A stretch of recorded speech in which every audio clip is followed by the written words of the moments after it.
The air in the fermentation room was usually my sanctuary, cool, damp, and smelling of the rich, earthy promise of the harvest. But tonight, the scent was cloying, tainted by something that didn't belong. I had slipped away from the estate dinner to check on the temperature of Vat 4, but as I neared the heavy steel containers, a sound stopped me cold. Muffled giggles. High-pitched, youthful, and entirely out of place. I stepped behind the shadow of a massive oak barrel, my heart thumping a slow, heavy rhythm against my ribs. I saw them emerging from behind the largest vat. Julian, my husband, the man I'd shared my bed and my business with for 7 years, and Amber, the summer intern whose passion for viticulture I had so foolishly praised. Julian's tie was loosened, his hair a mess. Amber was giggling as she reached up, her thumb swiping aggressively at the corner of his mouth. "You missed a spot," Amber said, her voice dripping with a sickening sweetness. She showed him her thumb, smeared with a deep, crimson red. "You're wearing my lipstick, Julian. Celeste will think you've been sampling the Merlot too closely." Julian laughed, a sound I had once found charming but now felt like a serrated blade across my skin. "Celeste doesn't see anything she doesn't want to see," Julian said, pulling her back toward him. "She's too busy talking to the vines to notice what's happening in her own house." I stumbled back, my hand catching on a cold metal railing. The betrayal was a physical weight, a crushing pressure in my chest. I wanted to scream, to shatter the expensive glass vats and expose them. But I froze. I watched them walk away, hand in hand, leaving me alone in the dark. Later that night, Julian came into the library. He was wearing a fresh shirt, smelling of sandalwood and lies. He held 2 glasses of our 1998 Private Reserve, the wine my father had bottled just before he passed. "To us, Celeste," Julian said, his eyes bright with a strange, manic energy. "To the estate and the legacy we've built together." "To legacy," I whispered, my voice trembling. I was so exhausted by the discovery that I just wanted the day to end. I took a deep sip. It tasted off. A metallic, sharp tang pierced through the oaky notes. I looked at Julian. He wasn't drinking. He was watching me. "Is something wrong, Julian?" I asked, but my tongue felt heavy. The room began to tilt. The glass slipped from my hand, shattering on the Persian rug, the deep red liquid spreading like a bloodstain. "Everything is exactly right, Celeste," Julian said, his voice fading as the darkness rushed in. "The vineyard needs a new master, one who isn't afraid to prune the dead weight." My heart gave one last, agonizing flutter, and then there was nothing. I woke up screaming, but the sound was drowned out by the roar of a tractor engine. The sun was blindingly bright, stabbing at my eyes. I was sitting on a wooden crate in the middle of the north block. The heat of the Napa morning was thick and real, smelling of dust and ripening grapes. "Celeste? Boss, you okay?" I gasped, spinning around. Gage was standing there, his rugged face etched with concern. He was wiping grease from his hands with a rag, his tawny eyes searching mine. Gage, my farm manager, the man who had worked these rows since we were children. The man I had ignored in favor of Julian's polished charms. "Gage." I breathed, my hands trembling as I touched my own face. My skin was warm. My heart was beating. "What day is it?" "First day of the harvest, Celeste," Gage said, stepping closer, his shadow falling over me like a shield. "You looked like you were 1,000 miles away. Heat getting to you already?" I looked at the chalkboard leaning against the tractor. The date was written in my own handwriting. It was 6 months ago. 6 months before the Private Reserve. 6 months before the lipstick on the intern's face. I just had a bad dream, Gage," I said, standing up on shaky legs. "Must have been a hell of a dream to make you turn that white," Gage said, his voice dropping to a low, comforting rumble. He reached out as if to steady me, his calloused fingers grazing my arm before he pulled back, a flicker of something, longing, perhaps, crossing his face. "Julian is up at the house. He's already calling the distributors, telling them we're expecting a transformative year." Transformative, I thought, the word tasting like ash. He has no idea. Gage, I said, grabbing his hand. His skin was rough and honest, a stark contrast to Julian's soft, manicured palms. I need you to listen to me. I need you to trust me, even if I sound crazy. Gage didn't blink. He just squared his shoulders. I've trusted you since we were 10 years old, Celeste. That hasn't changed. What do you need? I need eyes everywhere, I whispered. And I need to know exactly what Julian is doing when I'm not looking. Especially with the new intern, Amber. Gage's jaw tightened. I already don't like the way he looks at her. Or the way he looks at the ledger. You just say the word, Celeste. I've got your back. For the next few weeks, I moved through my life like a ghost in a haunted house. I watched Julian play the doting husband, his smiles feeling like a slow-acting venom. I saw Amber arrive, bright-eyed, eager to learn, and already wearing the floral perfume that would eventually haunt my fermentation room. I avoided the private reserve. I watched every bottle, every cork, and every shadow. Gage was my constant. He was always there, leaning against a post, watching Julian with a simmering intensity. We met late at night in the equipment shed, far from the house. He's spending a lot of time in the cellar, Celeste, Gage said one evening. We were hunched over a map of the vineyard, the only light coming from a dim lantern. And he's been ordering supplies that don't go on the official books. Chemicals, Celeste. Stuff for pest control that we don't use. He's going to poison the reserve, Gage, I said, my voice barely a whisper. He thinks he can inherit the estate and sell it off to the developers. Gage slammed his fist against the wooden table. I'll kill him myself before I let him touch you or this land. No, I said, reaching out to cover his hand with mine. We need proof. In my dream, nobody believed me. I was just the tragic wife who had a heart attack. This time, he's going to hang himself with his own greed. Gage looked down at our joined hands, his expression softening into something raw and vulnerable. Why did you marry him, Celeste? I always wondered. He never loved the soil. He only loved the label. I was blind, Gage, I said, looking into his eyes. I looked for someone who could speak the language of the world, and I forgot the man who spoke the language of my home. Gage didn't pull away. He squeezed my hand, his thumb tracing a slow line across my palm. I'm here now. I'm not going anywhere. I know, I said, and for the first time since my rebirth, I felt a spark of hope that wasn't just fueled by rage. Tonight, we installed the cameras. The harvest was in full swing, the vineyard a hive of activity. But in the quiet hours after midnight, the fermentation room became a stage for a betrayal I had lived once before. Gage and I sat in the cramped security hut, watching a grainy black and white monitor. I held my breath as two figures entered the frame. Julian and Amber. There, I whispered, pointing to the screen. It was a carbon copy of my memory. The giggles, the loosened tie, the clandestine touches behind the vats. But this time, they weren't just kissing. Julian pulled a small, dark vial from his pocket. Are you sure about the dosage? Amber whispered, her voice amplified by the hidden mic Gage had installed. If she tastes it, she'll know. She won't taste it, Julian said, his face illuminated by the dim cellar light. He looked cold, calculating. This is a concentrated alkaloid.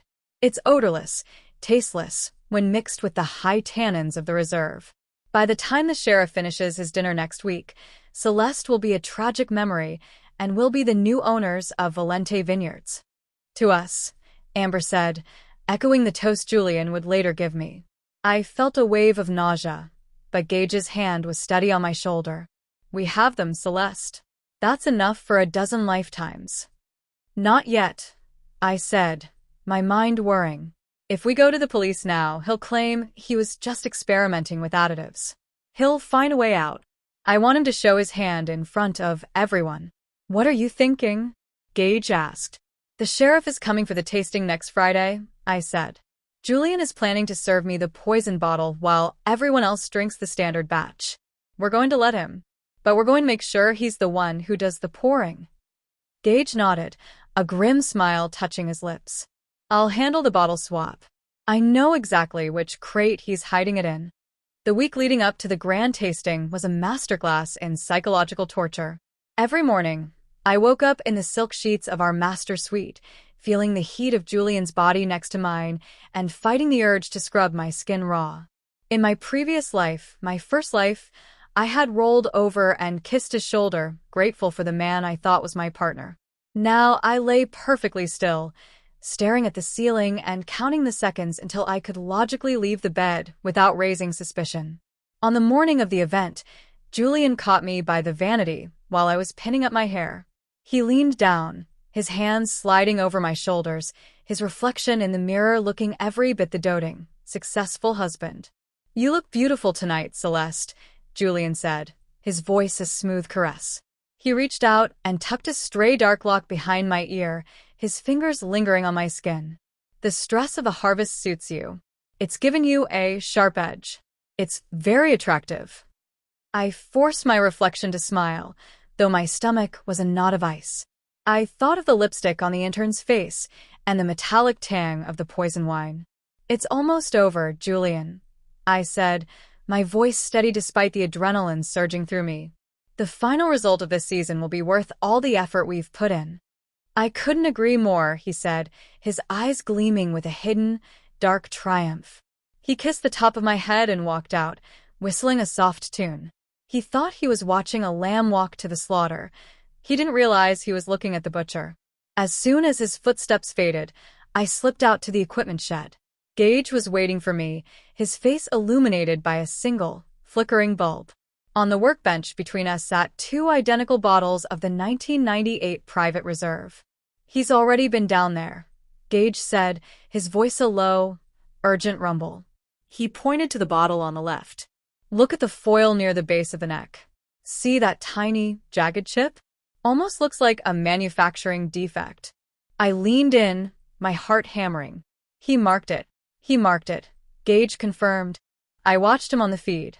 He pulled this specific bottle from the back of the rack, injected the alkaloid through the cork with a surgical needle, and then used a tiny bit of wax to seal the hole.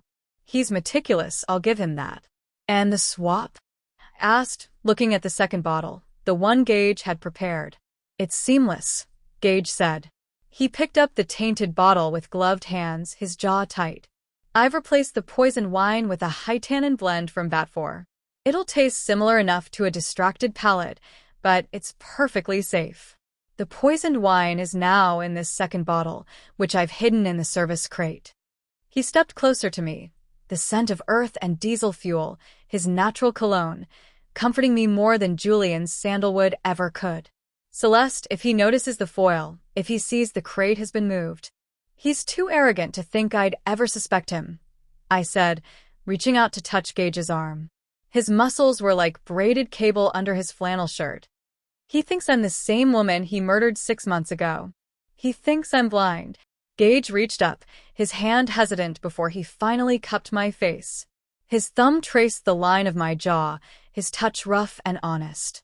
"I've spent my life watching you from the rows, Celeste.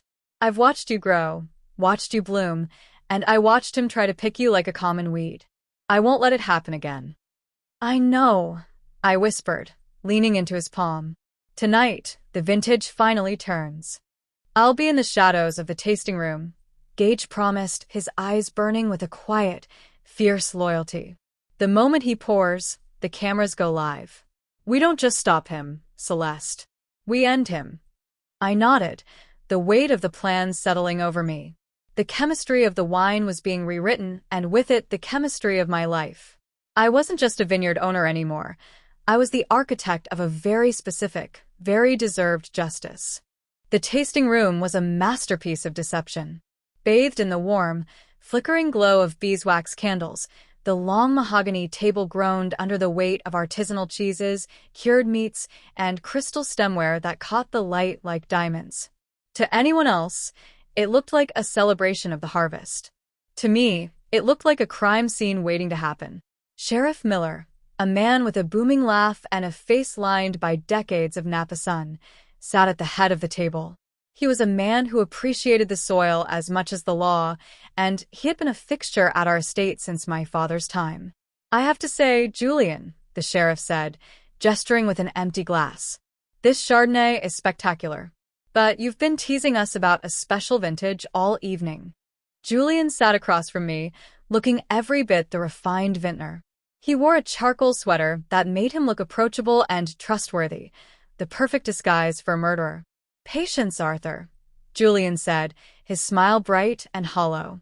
The 1998 Private Reserve needs to breathe, just like the legacy it represents. Beside him, Amber moved like a nervous bird. She was acting as the server, her hands shaking so much the silver tray rattled. Every time she caught my eye, she looked away. She knew. She was the one who had helped him plan the tragedy. Amber, darling, why don't you bring it out now? Julian said, his voice smooth. I think the air has done its work. I watched as Amber retreated to the sideboard. My heart was a frantic drum against my ribs. In my peripheral vision, I saw a shadow move in the heavy oak doorway. Gage. He was standing in the darkness of the hall, his arms crossed, his gaze fixed on Julian. He was my anchor in this sea of lies. Amber returned, carrying the bottle with the chipped foil. Julian took it from her with a practiced flourish. He held it up to the candlelight, showing off the deep ruby color of the liquid inside. He believed this bottle contained the alkaloid that would make him a widower by morning. This was Celeste's father's pride and joy, Julian said, his voice dropping into a reverent tone.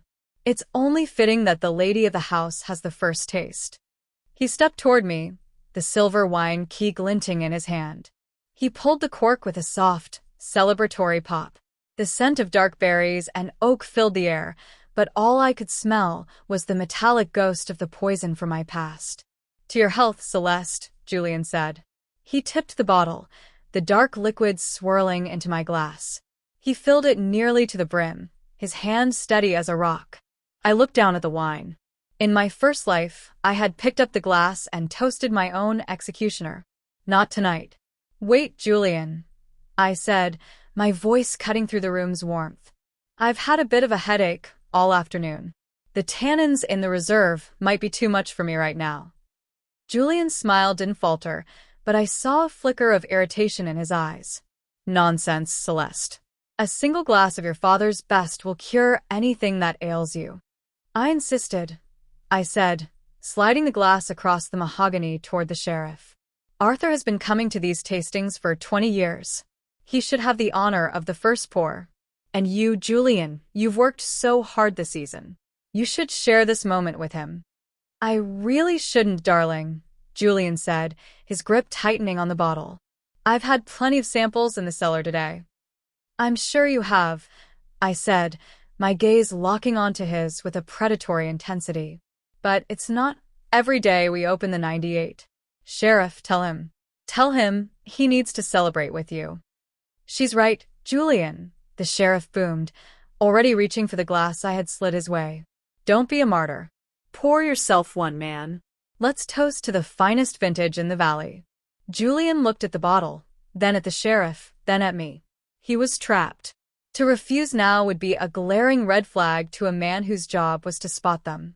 He looked at Amber, who had gone a deathly shade of white. Very well, Julian said, his voice tight. He poured a second glass for himself. To the Valente legacy, Julian said, raising the glass. His hand, for the first time that night, began to tremble. To the truth, I whispered. The crystal felt like a shard of ice against my palm as the room fell into a heavy, expectant silence. Julian stood there, his glass raised, his face a mask of practiced devotion. He was a man holding a toast to his own future, a future built on the quiet termination of mine. Julian, you look a little pale, I said, my voice cutting through the warmth of the room like a winter wind. I didn't pick up my glass. Instead, I picked up the small silver remote Gage had hidden beneath my cloth napkin.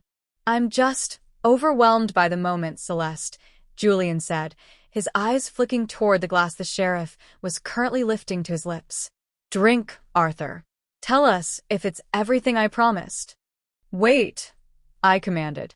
The word was a sharp crack that made the sheriff pause, the rim of the glass just millimeters from his mouth. Before we indulge in the private reserve, I think we should all take a moment to appreciate the true work that went into this bottle. Gage and I put together a little presentation for our investors, and I'd love for the sheriff to see it first. Celeste, now isn't the time, Julian started, his voice sharpening with a tremor of genuine fear. I think it's the perfect time, I said, my thumb pressing the button. The large flat-screen TV on the far wall, usually reserved for showing drone footage of the sun-drenched vines, flickered to life. But the image wasn't of the hills. It was a high-definition, night vision shot of the fermentation room. The timestamp at the bottom was from only 3 hours ago. The room went deathly still. On the screen, Julian was hunched over the very crate he had just pulled from. He was holding a surgical syringe, his face illuminated by the glow of his phone. We watched in silence as he meticulously injected a clear fluid through the cork of the chipped foil bottle, his movements precise and cold. Beside him, Amber was holding the light, her face twisted into a giddy, conspiratorial grin. "What in the hell is this?" Sheriff Miller asked, his voice dropping an octave as he slowly set the glass back down on the mahogany table. His hand moved instinctively toward the holster at his hip. It's a mistake," Julian stammered, his face turning a sickly, translucent shade of gray. He looked at the screen, then at the bottle in his hand. "That's a training video. We were testing additives. A new preservation method. You don't preserve wine with a surgical needle in the middle of the night, Julian," I said, standing up. I felt a surge of cold, clinical triumph. "Gage, would you bring the lab report?" Gage stepped out from the shadows of the doorway, his presence filling the room with a silent, rugged authority. He placed a folder on the table. "I took a sample from that same batch earlier today, Sheriff. It's a concentrated alkaloid. Odorless. Tasteless. And, according to the toxicology lab in town, it's enough to stop a heart in under 5 minutes." Amber let out a high-pitched, strangled sob and tried to bolt for the door, but Gage didn't even have to move. His shadow alone seemed to pin her to the spot. "You bitch," Julian hissed, his eyes turning into dark, venomous slits as he looked at me. He realized then that the trap hadn't just been set, it had already closed. He looked at the glass in the sheriff's hand, the literal proof of his intent. In a moment of pure, unadulterated panic, Julian did exactly what I hoped a cornered rat would do. He grabbed the glass from the table before the sheriff could stop him. "There is no poison," Julian screamed, his voice cracking. "I'll prove it. You're all insane." He tilted his head back and drained the entire glass in one desperate, frantic gulp. He thought he was destroying the evidence. He thought Gage had swapped the poison wine for a safe one, and that by drinking it, he could claim the video was a prank or a misunderstanding. But Gage hadn't swapped the wine inside that bottle. He had swapped the bottles in the crate.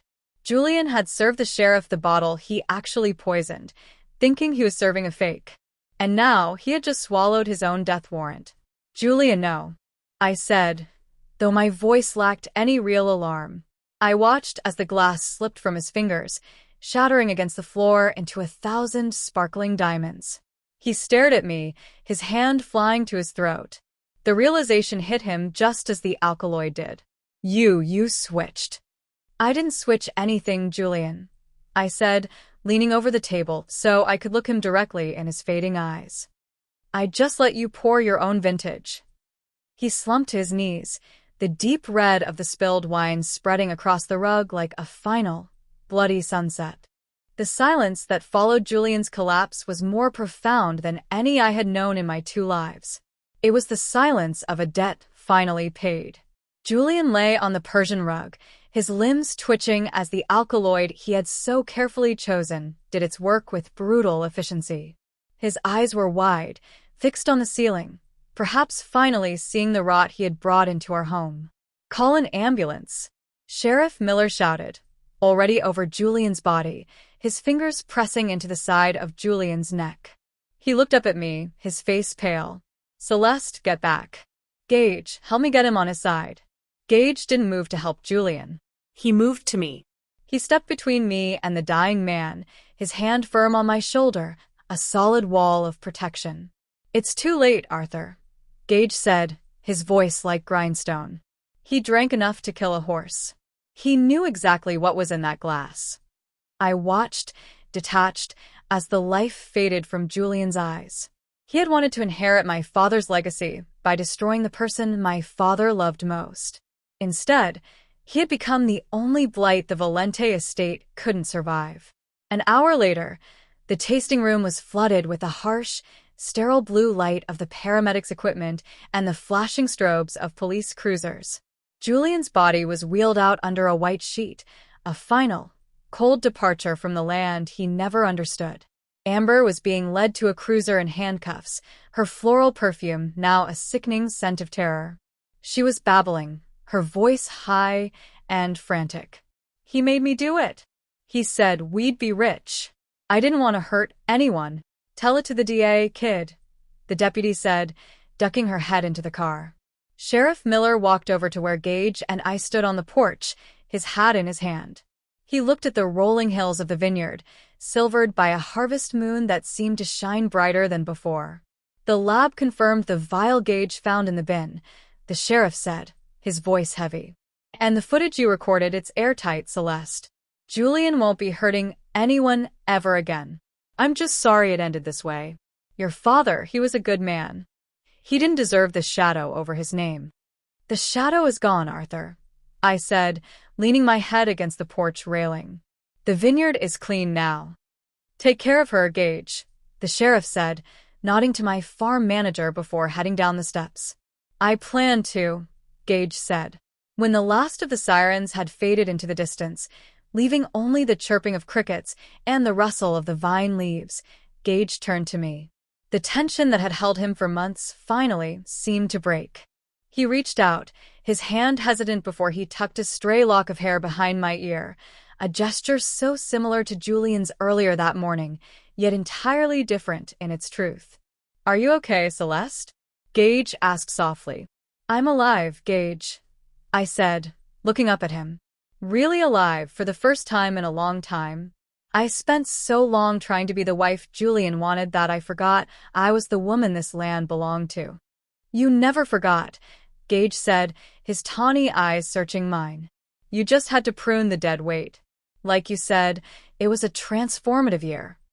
I reached out, my fingers finding the rough, calloused palm of his hand. I squeezed it tight. "I want to start again. Not just the harvest, but everything. I want a partner who knows that the soul of the wine isn't in the label, but in the dirt." Gage's expression softened, the rugged lines of his face yielding to a raw, honest affection. "I've been waiting a long time to hear you say that, Celeste. I'm not leaving. Not today, not ever." He leaned down, and this time, there was no fear, no metallic tang of poison and no lies. His kiss tasted of the earth, the night air, and the promise of a future that would finally be allowed to bloom. The sun would rise tomorrow on the final day of the harvest. The private reserve would be bottled, pure and untainted. And as I stood there in Gage's arms, looking out over my father's legacy, I knew that the finest vintage of my life was just beginning.